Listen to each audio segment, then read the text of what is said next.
Queridos, a paz do Senhor, sejam bem-vindos a mais um resumo de aula. Nesse vídeo traremos o resumo da lição 10, que tem como título A Ceia do Senhor, a segunda ordenança da igreja.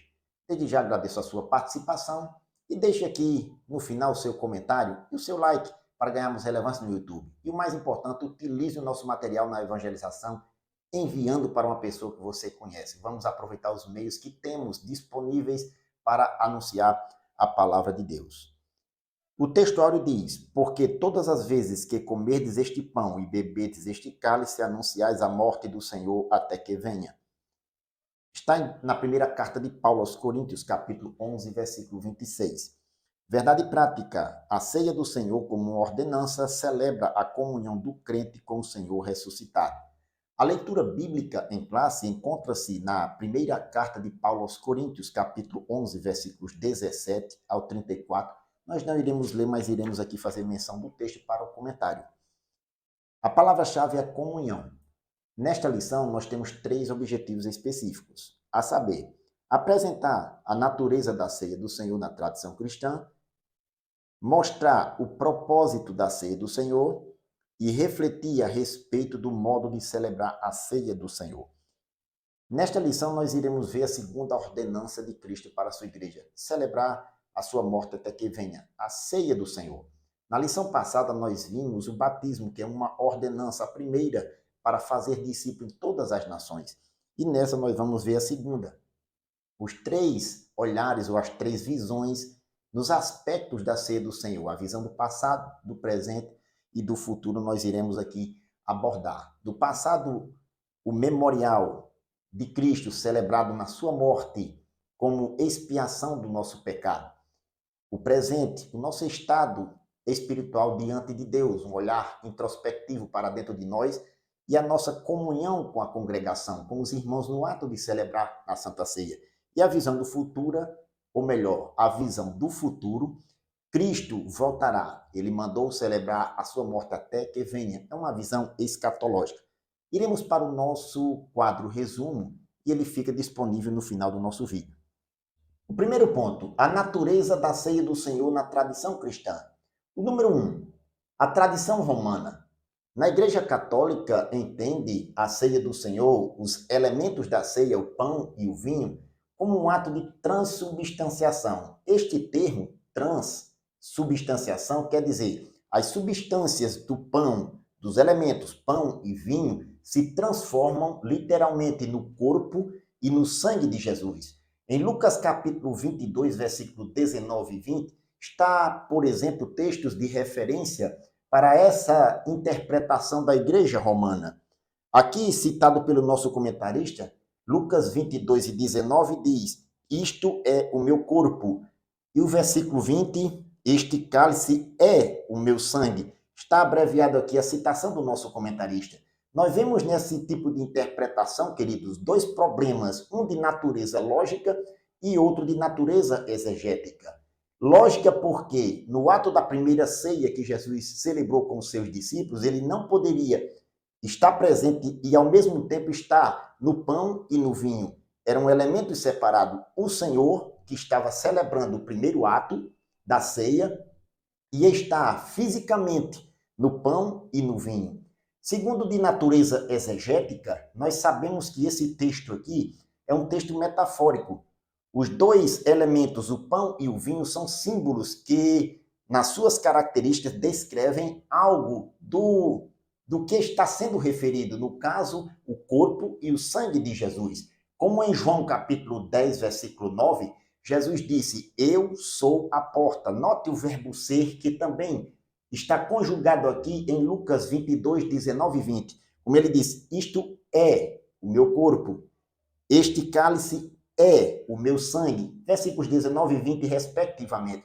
Estes verbos ser, os verbos, ou melhor, o verbo ser, tanto num texto como em outro, está caracterizando um texto metafórico. Jesus não é literalmente a porta, mas ele tira elementos deste objeto para representar algo que ele quer dizer para os seus ouvintes, para os seus leitores, bem como nos elementos do pão e do vinho. Ele diz: isto é o meu corpo, isto é o meu sangue. São textos de natureza metafórica.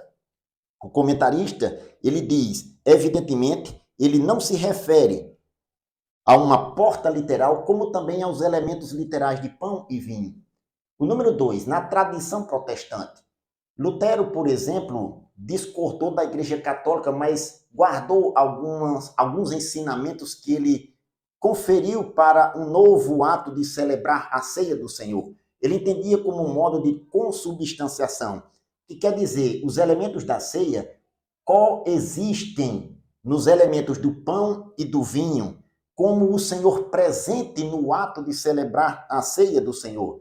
Lutero não conseguiu se desvencilhar, por exemplo, da tradição católica, mas deu uma versão modificada para a tradição que ele seguiu até então. O número 3, a posição pentecostal. Nós, como crentes pentecostais, nós cremos que o pão e o vinho são símbolos que representam o corpo e o sangue do Senhor. Como explicado aqui anteriormente, como se trata de um texto metafórico, logicamente Jesus está tirando exemplos destes dois elementos, características para mostrar o seu corpo e o seu sangue, que está simbolicamente representado nos elementos do pão e do vinho. Em 1 Coríntios capítulo 11, versículo 23 ao 25, está na leitura bíblica em classe, está a referência para os elementos do ato da ceia.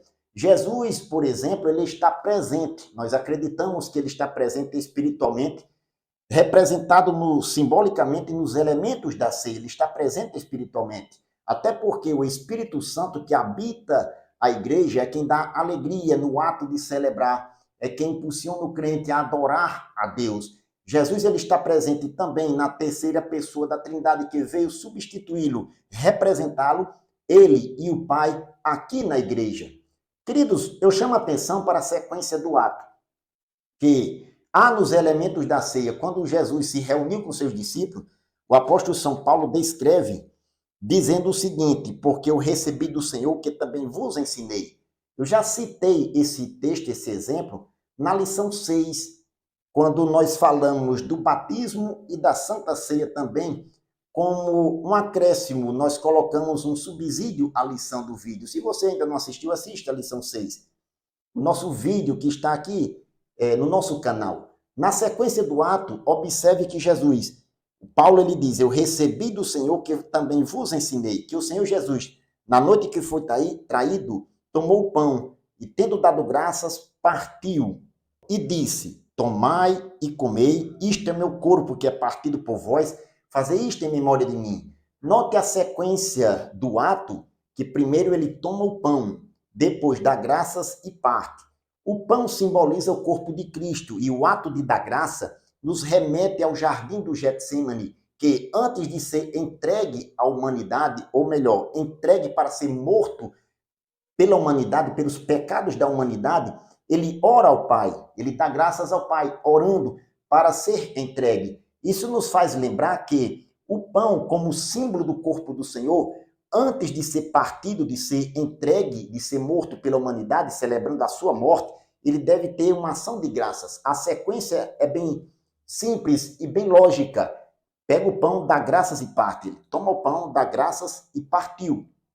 Note que atropelar a sequência do ato, modificando a sequência lógica do ato de celebrar a ceia, é mostrar que não tem importância esse tipo de celebração, de alguma forma, no inconsciente das pessoas. Eu digo isso porque eu já participei de cultos de Santa Ceia, onde o pão ele já chega partido, alguns deles já chegam serrados, como aqueles pão de forma que sejam serrados, já mesmo na panificadora, e chega para o ato de celebrar a ceia já serrado. Outros, alguns ministros fazem um ritual à parte e partem o pão literalmente e chega já os pedaços partidos para o ato da ceia junto com a igreja. Note que esse tipo de situação aqui fere a sequência lógica do texto.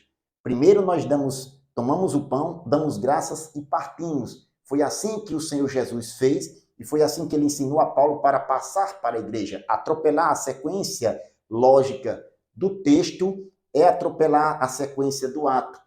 Literalmente, Jesus, ele ensinou para Paulo e Paulo passou para a igreja deve repeti-lo. É um memorial que devemos celebrar sua morte até que ele venha. Desta forma, a ceia do Senhor é celebrada em nossa igreja sob uma perspectiva memorial em que Jesus está espiritualmente presente. O segundo ponto, o propósito da ceia do Senhor. O número 1, celebrar a expiação de Cristo. Queridos, o propósito da ceia do Senhor é celebrar a sua morte, anunciar a sua morte até que venha. Note, Jesus, ele celebrou, ou melhor, ele se entregou pela humanidade, fazendo-se assim culpado pelos pecados do povo. Ele levou as nossas culpas. O ato de expiação significa substituir alguém para tirar os pecados. Foi o que Cristo fez. Nós temos este propósito na ceia de celebrar a expiação que Cristo fez pela humanidade. Ele morreu por nossos pecados e devemos fazer isso até que ele venha. Na segunda carta de Paulo aos Coríntios, capítulo 5, versículo 21, o apóstolo São Paulo diz: aquele que não conheceu o pecado o fez pecado por nós, para que nele fôssemos feitos justiça de Deus. Note, em Cristo nós somos justificados. Cristo não conheceu o pecado, mas morreu pelos nossos pecados para nos justificar. O número 2, proclamar a segunda vinda de Cristo. Aqui nós temos um sentido escatológico, ou seja, da segunda vinda do Senhor, como propósito de celebrar a ceia. Em 1 Coríntios capítulo 11, versículo 26, está o sentido escatológico do ato da ceia. Ele disse: anunciais a morte do Senhor até que venha. A igreja do Senhor é peregrina aqui na terra. Nós estamos aqui de passagem. Estamos esperando o Senhor regressar para buscar um povo seu, especial, zeloso e de boas obras. Em Filipenses capítulo 3, versículo 20 e 21, o apóstolo São Paulo disse: mas a nossa cidade está nos céus, donde também esperamos o Salvador, o Senhor Jesus Cristo, que transformará o nosso corpo abatido para ser conforme o seu corpo glorioso, segundo o seu eficaz poder de também sujeitar a si todas as coisas. Nós somos peregrinos aqui na terra, esperamos a vinda do Senhor. E como ordenança do Senhor, nós devemos celebrar a sua morte até que venha. O número 3, celebrar a comunhão cristã. Queridos, um dos propósitos de Paulo escrever a primeira carta aos Coríntios é porque nela havia divisões. E isso é um problema para a igreja. Em 1 Coríntios capítulo 1, versículo 11 e 12, Paulo disse que foi informado pela casa de Cloé que havia na igreja divisão. Uns diziam, versículo 12, eu sou de Paulo, outros de Apolo, de Cefas e de Cristo. Note, essas divisões eram problemas na igreja que precisavam de solução. Paulo corrige esses problemas mostrando, dentro do contexto da Santa Ceia do Senhor, que devemos esperar uns pelos outros. Ou melhor, a igreja de Corinto devia esperar uns pelos outros para participar do ato da ceia. Não deveriam atropelar a sequência do ato, uns comendo de mais, outros de menos, e às vezes alguns se embriagando. Note, deveriam esperar uns pelos outros. Aqui demonstra a comunhão que deveria ter a igreja de Corinto. Da mesma forma, nós devemos celebrar comunhão, esperando uns pelos outros. E o que é interessante aqui, no versículo 33, em 1 Coríntios 11, 33, é que Paulo disse: portanto, meus irmãos, quando vos ajuntais para comer, esperais uns pelos outros. É para comer. No ato do pão, se espera uns pelos outros, para participar todo mundo junto. Isso simboliza a comunhão cristã. Desta forma, o propósito da ceia do Senhor passa pela lembrança da expiação de Cristo, nossa comunhão com Ele e a promessa da sua segunda vinda. Bendito seja o nome do Senhor. O terceiro ponto, o modo de celebrar a ceia do Senhor. O número 1, o que é participar indignamente? Queridos, o termo indignamente, que é citado por Paulo em 1 Coríntios capítulo 11, versículo 27, Certamente era a celebração da ceia que Paulo estava advertindo a igreja, o modo ou a maneira como se faz uma coisa, alguma coisa. No caso do contexto de Corinto, era o modo de celebrar a ceia do Senhor. O comentarista ele faz um apontamento que esse termo, no versículo 27, é um advérbio que indica o modo ou a maneira como se faz alguma coisa. Se fosse um adjetivo, aqui Paulo estava dizendo que ninguém ali era digno de participar da ceia do Senhor, mas ele estava apenas mostrando, demonstrando como deveria ser o ato da ceia, de participar da ceia do Senhor. Os coríntios estavam fazendo o ato, celebrando a ceia do Senhor, de maneira desordenada, indisciplinada e irreverente. Note, os versículos 18, 21 e 22 está na leitura bíblica em classe.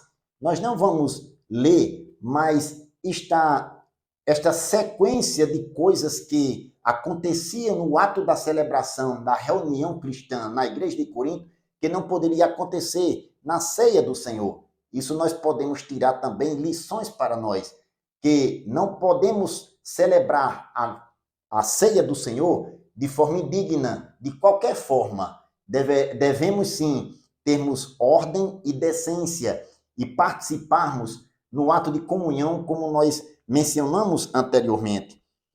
O número 2, uma celebração reverente. Nós não podemos ter irreverência, como nós citamos aqui, sermos irreverentes no ato da ceia. Devemos participar de forma reverente, até porque se aqui Paulo tivesse citado do lugar de um advérbio, fosse um adjetivo, estivesse adjetivando as coisas que deveriam ser feitas, estava dizendo para a igreja de Corinto que ninguém era digno. Mas não é essa situação, não era essa situação a igreja de Corinto. Ele estava ensinando como deveriam os coríntios participar do ato da ceia, de celebrar a ceia. Até porque ninguém é digno em si, mas nós participamos da ceia do Senhor pelo ato de graça do Senhor. Na segunda carta aos Coríntios, capítulo 13, versículo 13, o apóstolo São Paulo dá a bênção trinitária para a igreja, dizendo: a graça do Senhor Jesus Cristo, o amor de Deus e a comunhão do Espírito Santo seja com vós todos. Note, a graça do Senhor Jesus Cristo. Através de Cristo, através dele, nos concedeu a graça. A salvação é por meio da graça. Cristo realizou o que nós não conseguiríamos de qualquer forma. Deu-nos a salvação por meio de sua graça. Por isso que é a graça do Senhor Jesus Cristo. Ele nos salvou. E nós devemos ser gratos a ele e celebrarmos com reverência o culto do Senhor. Tudo que fazemos deve ser com decência e ordem. Temos que ter reverência no ato da comunhão, da participação da ceia do Senhor. O número 3, celebração festiva. Queridos, nós não, quando participamos do ato da ceia e celebramos a morte do Senhor, não celebramos um funeral, não, porque Jesus disse, até que venha, nós devemos celebrar a sua morte. Este aspecto futuro, o aspecto escatológico, aponta para a sua ressurreição e segunda vinda. Nós participamos de uma celebração festiva porque Jesus morreu, mas ressuscitou. Ele está vivo. Celebramos a sua morte e ressurreição. 1 Coríntios capítulo 11, versículo 26, está na leitura bíblica em classe, diz: porque todas as vezes que comerdes este pão e beberdes este cálice, anunciais a morte do Senhor até que venha. Desta forma, a ceia do Senhor, essa celebração, deve ser feita com reverência e deve ser uma festa. Não estamos ali celebrando um funeral, como disse, não, mas Jesus morreu e ressuscitou. É uma festa ao Senhor.